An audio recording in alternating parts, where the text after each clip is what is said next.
사도신경으로 신앙을 고백합니다. 나는 전능하신 아버지 하나님 천지의 창조주를 믿습니다. 나는 그의 유일하신 아들 우리 주 예수 그리스도를 믿습니다. 그는 성령으로 잉태되어 동정녀 마리아에게서 나시고 본디오 빌라도에게 고난을 받아 십자가에 못 박혀 죽으시고 장사된 지 사흘 만에 죽은 자 가운데서 다시 살아나셨으며 하늘에 오르시어 전능하신 아버지 하나님 우편에 앉아 계시다가 거기로부터 살아있는 자와 죽은 자를 심판하러 오십니다. 나는 성령을 믿으며 거룩한 공교회와 성도의 교제와 죄를 용서받는 것과 몸의 부활과 영생을 믿습니다. 아멘. 488장 찬송합니다.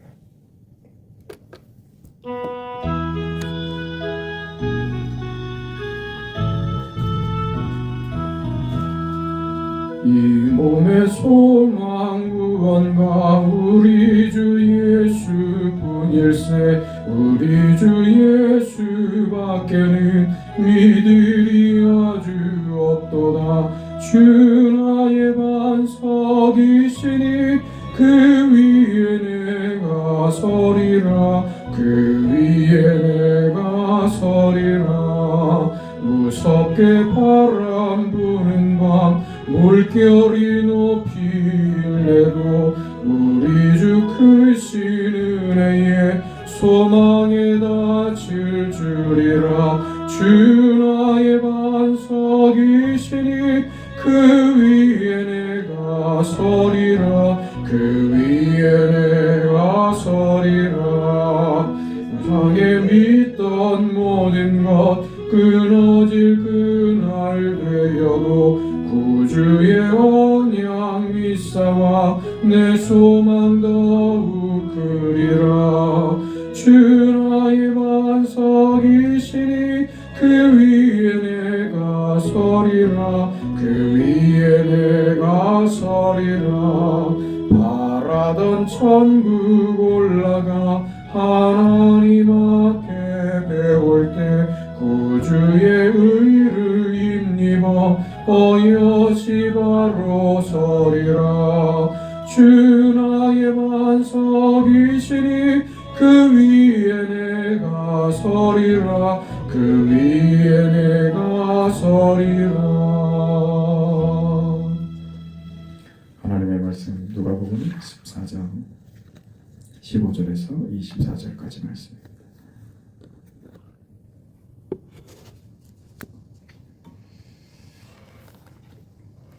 15절 말씀부터 하나님의 말씀을 우리 함께 읽습니다. 함께 먹는 사람 중에 하나가 이 말을 듣고 이르되 무릇 하나님의 나라에서 떡을 먹는 자는 복되도다 하니 이르시되 어떤 사람이 큰 잔치를 베풀고 많은 사람을 청하였더니 잔치할 시각에 그 청하였던 자들에게 종을 보내어 이르되 오소서 모든 것이 준비되었나이다 하며 다 일치하게 사양하여 한 사람은 이르되 나는 밭을 샀음에 아무래도 나가 보아야 하겠으니 청컨대 나를 일하도록 하라 양해하도록 하라 하고 또 한 사람은 이르되 나는 소 5개를 샀음에 시험하러 가니 청컨대 나를 양해하도록 하라 하고 또 한 사람은 이르되 나는 장가들었으니 그러므로 가지 못하겠노라 하는지라. 종이 돌아와 주인에게 그대로 구하니 이에 집주인이 노하여 그 종에게 이르되 빨리 시내 거리와 골목으로 나가서 가난한 자들과 몸 불편한 자들과 뱅인들과 저는 자들을 데려오라 하니라. 종이 이르되 주인이여 명하신 대로 하였으되 아직도 자리가 있나이다. 주인이 종에게 이르되 길과 산울타리가로 나가서 사람을 강권하여 데려다가 내 집을 채우라. 내가 너희에게 말하노니 전에 청하던 그 사람들은 하나도 내 잔치를 맛보지 못하리라 하였다 하시니라. 아멘. 어제 이어서 이 본문으로 한 번 더 말씀을 나누기를 원합니다. 확신에 대한 문제라고 했습니다. 기독교 신앙이 그 근거가 자기 자신에게 있지 않다. 우리 신앙의 근거, 우리 확신의 근거는 하나님의 은혜에 근거한다. 그런 이야기였습니다. 그래서 이 복음은 유대인에게는 거리끼는 것이요 헬라인에게는 미련한 것이니라 이렇게 얘기를 하셨죠. 유대인에게 이 복음이 거리끼는 것이 되는 것은 유대인에게 있어서는 말하자면 율법을 지켜야 얻는 것이 구원인데 복음은 무엇을 얘기합니까? 은혜를 얘기하죠. 유대주의자들, 율법주의자들은 행함에 근거하여 자기 확인을 가지는데 복음은 너희가 근거가 되지 않는다. 오직 하나님의 은혜로 구원받는다라고 우리 구원의 확인이, 우리 신앙의 확인과 그 근거가 하나님에게 있다. 그 하나님의 은혜만이 너를 존재하게 하는 이유가 되신다. 이렇게 얘기하니 유대인들에게는 거리끼는 것이 되죠. 헬라인에게는 미련한 것이 됩니다. 왜요? 헬라는 지혜를 추구했죠. 헬라인에게는 이 기독교 신앙, 말하자면 복음이라는 것은 지혜로워야 되는데, 말하자면 상식적이어야 되고 합리성이 있어야 하는데 복음에는 합리성이 없습니다. 왜요? 복음은 은혜이기 때문에 그렇습니다. 그래서 우리는 이 하나님의 은혜로 구원을 받은 우리는 내가 받은 이 구원이, 나를 구원한 이 복음이 하나님의 능력이다 하는 것을 인정하게 될 수밖에 없는 것이죠. 우리의 자격과 조건의 문제가 아니라 하나님이 그 능력으로 그렇게 하셨다는 것을 알게 되는 것입니다. 그래서 우리는 우리 신앙의 이해를 세상의 그 관점으로 우리 신앙을 어떻게 바라보고 판단하고 평가하고 있는가 하는 것을 살펴볼 필요가 있습니다. 세상은 우리를 향해서 우리가 가진 구원과 이 복음에 대해서 이렇게 비난하죠.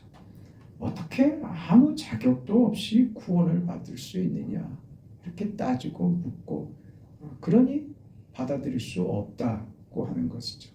왜요? 세상의 모든 종교와 상식과 논리가 그렇기 때문입니다. 뭔가 조건이 있으니까 결과가 있지, 이유가 있으니까 결과가 있는 것이지, 어떤 원인도 이유도 없이 무슨 결과가 또 튀어나올 수 있느냐, 이건 상식적이지도 합리적이지도 않은 것이죠. 그러니 세상의 그 종교들이 가지는 그런 주장과 가르침과 복음은 상반되는 것입니다. 그 속에 우리가 이런 도전을 받는 것입니다. 네가 무슨 자격으로, 네가 어떻게 그 구원과 의로운 자가 되었다고 말할 수 있느냐? 너 그렇게 살면서도 무슨 구원을 받고 네가 천국에 간다?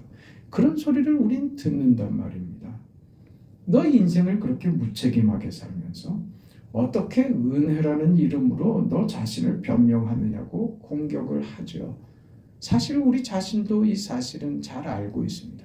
그러나 이것이 사실인 걸 어떻게 합니까? 사실 이게 우리를 괴롭게 하는 것도 사실이죠. 내가 하나님의 은혜에 내가 살짝 숨어서 내 책임을 다하지 않고 은혜로 덮고 넘어가려고 하는 나의 죄성들이 나를 늘 괴롭히고 있다는 것도 사실입니다. 그러나 그것이 조건이 되었을 때는 그러면 정말 암담하죠. 캄캄하죠. 만약에 이게 조건이었다면, 은혜로 구원받았음에도 내가 이런데 내가 조건을 갖춰야 구원을 받을 수 있는 것이었다면 나는 일찍이 내 인생을 포기하고 말았을 거야. 그게 우리의 고백이 될 수밖에 없습니다. 우리 신앙이 이렇다는 것이죠. 그러니 우리가 받은 구원이, 우리 신앙이 하나님의 은혜에 근거하고 있다라는 사실을 믿고 알게 되었다면 우리가 가지고 있는 신앙의 이 배타성이 예수의 은혜로만 가능한 구원이라는 사실 때문에 가지게 된 이 배타성 말입니다. 다른 이로서는 구원을 받을 수 없다. 다른 방법은 없다. 오직 예수만이 길이요 진리요 생명이다. 다른 방법과 다른 길을 허락하신 적이 없는 것이다. 무슨 스스로 깨달아 진리로 도달하는 것이 구원이 아니다. 구원은 하나님이 죄인에게 찾아오셔서 회복시키는 관계 속에서만 이루어지는 것이다. 그 회복은 예수 그리스도의 십자가 죽음과 부활로만 확인되는 것이다. 이 배타성을 우리가 가지고 있는 것이죠. 이 배타적인 이 구원과 근거와 예수를 믿는다고 하면 오늘 이 땅을 살아갈 오늘 우리에게 있어서 예수 그리스도만이 우리에게 은혜를 주시는 분이다. 나는 예수로만 산다. 세상의 어떤 것으로 사는 것 아닌 나는 예수로만 산다 라고 하는 배타성으로 가야 되는 겁니다. 나는 세상과 다른 배타성을 나는 가진다. 하나님이 내 인생의 근거이시다. 유일한 내 삶의 소망이시며 내게 힘과 용기와 은혜와 긍휼을 주시는 오직 한 분 하나님만이 내 인생의 구원이시며 근거이시며 힘이시다. 나는 이 위에 서 있다. 이것이 우리에게 배타성으로 우리 신앙을 확인하는 것이 되어야 됩니다. 그러니까 말이죠. 판단하지 말라는 겁니다. 그러니까 판단하지 말라는 것은 무슨 분별하지 말라는 것이거나 지혜가 필요 없다는 말이 아니라 비판과 정죄를 삼가라 하는 말입니다. 왜요? 은혜에 속하는 것이기 때문입니다. 기독교 신앙은 유대인에게는 거리끼는 것이요 헬라인에게는 미련한 것입니다. 우리는 그런 세상의 공격 속에 있습니다. 그 판단과 비난을 우리가 여전히 받고 있습니다. 우리 신앙이 미련해 보이고 우리가 기독교 신앙으로 사는 것이 바보 같아 보이고 이해되지 않는 삶으로 비춰질지라도 우리는 그 인생을 삽니다. 왜요? 내가 그 은혜를 받았기 때문입니다. 세상은 알지 못하는 은혜, 그 배타적인 그 은혜, 그래서 나는 그 은혜로만 삽니다 하는 그 자리에 서 있는데 그 배타성을 가지고 상대를 세상이 우리를 정죄하고 비난한다고 해서 네가 가진 그 배타성을 내포하고 있는 그 은혜를 상대를 비난하고 정죄하는 도구로 사용하면 안 된다 그 말입니다. 왜요? 우리가 가진 배타적인 것은 은혜로 주어졌기 때문입니다. 은혜로 구원을 받고 은혜로 신앙인이 되었기에 세상이 가지는 저들의 논리와 상식에 근거한 비난과 정죄와는 다르게 우리는 은혜에 근거한 구원과 지혜와 영광과 생명을 얻은 자로서 이것을 비판과 그 정죄의 도구로 삼지 말라. 그렇게 얘기하는 것입니다. 자격도 없이 조건도 없이 부르신 하나님이 우리를 불러내셨기 때문입니다. 어디에서요? 저 산울타리로 가서 아직도 남아있는 자를, 이 남은 자리에 저 자격 없는 자들, 아무 생각도 없고 필요도 못 느끼고 있는 저 자들에게 가서 이 잔치에 저들을 강권하여 데리고 오라. 이 하나님의 부르심을 오늘 우리가 받았기 때문입니다. 그것을 아는 자, 은혜 받은 자로 우리가 서 있기에 예수밖에 없다. 예수로만 구원받는다. 예수 외에는 없다고 하는 그 배타성을 비판과 정죄의 도구로 삼을 수 없는 것입니다. 그런데 지금 바리새인들은 뭐 하고 있는 거예요? 저들이 구별됐다고 하는 그 배타성을 가지고 비판하고 정죄하고 있는데 쓰고 있는 것이죠. 만약에 너희가 받은 그 은혜를, 배타적인 그 은혜를 너희가 그 무궁무진한 하나님의 능력과 그 은혜, 장벽이 없는 그 은혜를 스스로 받은 그 은혜로 은혜의 통로를 스스로 좁히고 있다면 그건 바리새인이다. 지금 그 말하는 겁니다. 오늘 우리는 무엇으로 삽니까? 상대와 나를 분리시켜서 저들을 비판하는 것으로 가면 안 됩니다. 우리는 예수로 사는 사람들입니다. 예수님께서 십자가에 죽으실 때 그 죄목은 참남죄였습니다. 네가 감히 하나님의 아들이라고 한 죄입니다. 그래서 처형을 받으십니다. 예수 믿는 사람들은 지금 예수님이 죽으신 것과 마찬가지로 말이 안 되는 사람들이 되는 겁니다. 예수 외에 없는 생명과 진리와 은혜, 세상에 없는 그것을 얻은 자의 다른 인생, 배타적인 인생을 사는, 말이 안 되는 인생을 사는 자들입니다. 예수께서 그렇게 오해받으셨듯이 우리도 세상에서 오해받고 십자가를 지고 따르는 자들이 되는 것입니다. 이 자리에 우리가 있습니다. 이것을 비난하고 정죄하는 대로 쓰는 것이 아니라 그 은혜를 받은 자로서 긍휼을 베풀고 나누는 자의 삶으로 십자가를 증거하는 것, 그것이 바로 오늘 신자된 우리의 삶이다. 우리의 책임이다. 그러는 것이죠. 그러니 정죄하지 말라 이겁니다. 아주 교묘하게 우리가 교묘하게 표현하는 것들 중에 이런 말도 있습니다. 하나님은 아셔. 하나님은 내 마음 아셔. 하나님은 내가 얼마나 억울한지, 네가 잘못됐고 나는 내가 옳다는 것 하나님은 아셔. 이게 입 밖으로 나오면 안 되는 말입니다. 이건 참 무서운 말입니다. 왜냐하면 네가 나한테 이러는 거 너 얼마나 잘못하는 것인 줄 알아? 너의 잘못을 하나님께서 반드시 심판하실 거야. 하나님은 아셔야 다 들어가 있는 말입니다. 그리고 자기는 그 뒤로 쑥 나가죠. 저 무식한 놈하고 내가 뭐하러 싸우겠어 하면서 하나님은 다 아셔. 그러면서 쑥 빠져버린단 말이죠. 이거 안 해야 되는 말이다 그 말입니다. 이게 정죄하고 비난하는 것이라고요. 뭘 대놓고 얼굴에다가 욕을 하고 비난하고 삿대질을 해서가 아니라 교묘하게 뒤로 빠지면 안 된다. 그걸 받아내는 거예요. 그 얼토당토 안 하고 억울한 그 자리를 받아내는 거예요. 하나님은 다 아셔는 어떻게 써야 됩니까? 속으로 삼키는 거죠. 하나님은 다 아시죠. 그러니까 억울함을 감수하고 참아내고 삼켜내라 이거죠. 근데 그걸 밖으로 내뱉는 순간 그건 아주 무서운 공격의 무기가 되어버리고 마는 거예요. 그러니까 예수님께서 십자가를 지러 올라가시면서 침묵하신 겁니다. 저들의 비난과 조롱과 침뱉고 모욕과 수치를 겪으면서 입을 다물고 계셨던 것입니다. 우리는 바로 이런 지점에서 기독교 신앙이라는 것은 참 어렵다는 것을 압니다. 자기를 죽이지 않고 십자가의 길을 걸을 수는 없습니다. 그렇게 해서 예수를 믿는다면 그게 도대체 무슨 의미가 있는가?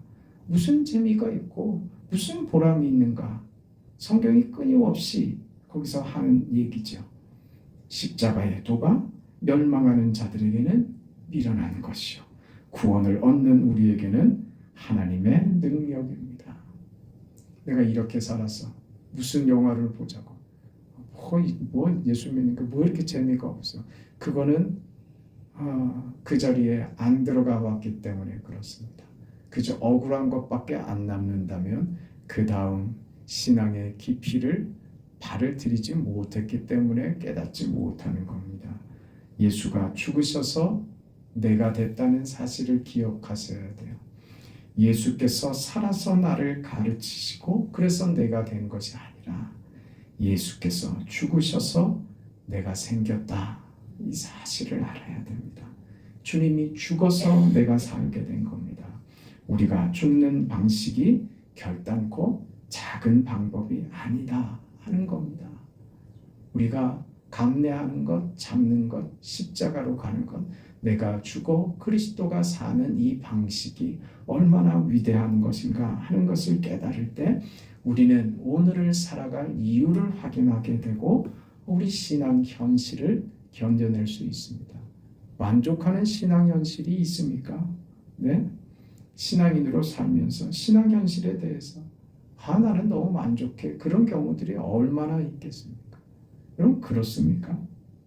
그럼 내가 뭘 잘못해서 내 인생은 이렇게 자꾸 어렵고 힘든가? 아니라고 얼마나 말씀을 드립니까? 내가 실수했고 내가 잘못해서 이런 것이다. 그래서 내가 정신 차려야 내가 이 어려움에서 벗어나지. 아니요, 그렇지 않습니다. 신앙으로 산다는 것은 어렵습니다. 신앙은 깊이 들어가면 들어갈수록 어렵습니다. 그러나 그것으로 끝나는 것 같은 인생이 그걸로 그만인 것 같은 우리 신앙 현실이 좌절과 포기가 체념이 매일 안에서 물결같이 올라오는 우리의 존재가 그것으로 끝나지 않는다. 나는 죽음으로 끝나지 않고 나의 실패가 실패로 끝나지 않은 나의 인생, 나의 구원, 내가 받은 삶은 하나님의 은혜 안에 있다라는 사실을 알아야 합니다. 우리는 하나님의 손 안에 있습니다. 그분의 은혜 안에 머물고 있습니다. 그래서 우리는 견딜 수 있는 겁니다. 살아낼 수 있는 것이고, 그 고단함과 이것으로 끝나는 것 같은 끝장난 인생인 것 같은 그 현실이 우리를 어떤 영화로운 자리, 어떤 복됨과 어떤 만족과 영광으로 우리를 이끄시는 하나님의 은혜가 되는지를 알아야 됩니다. 그것이 만드는 결과가 얼마나 큰 영광이며 소망인지 알아야 합니다.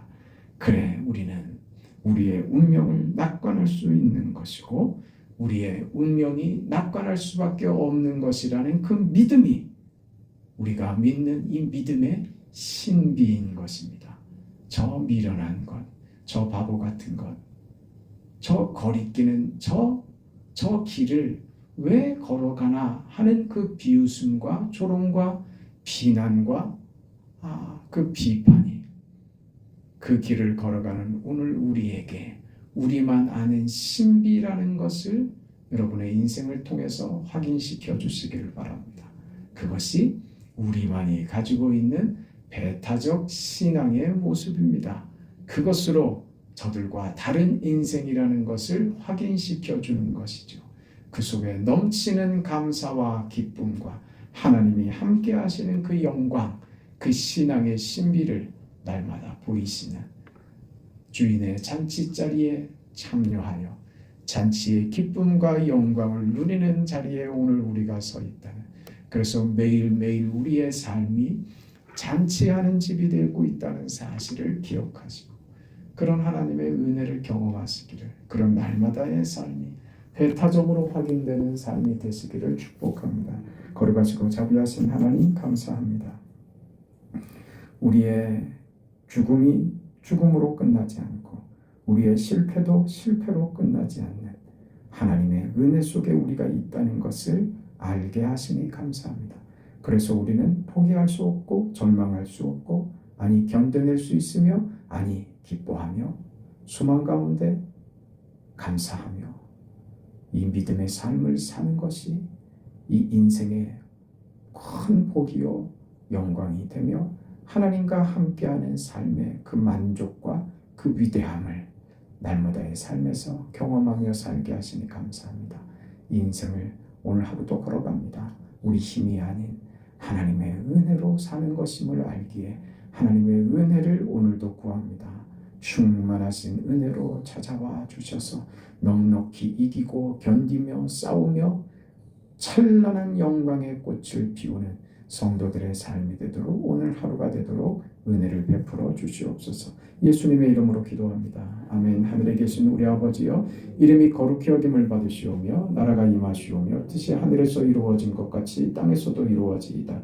오늘 우리에게 일용할 양식을 주시옵고 우리가 우리에게 죄 지은 자를 사하여 준 것 같이 우리 죄를 사하여 주시옵고 우리를 시험에 들게 하지 마시옵고 다만 악에서 구하시옵소서. 나라와 권세와 영광이 아버지께 영원히 있사옵나이다. 아멘.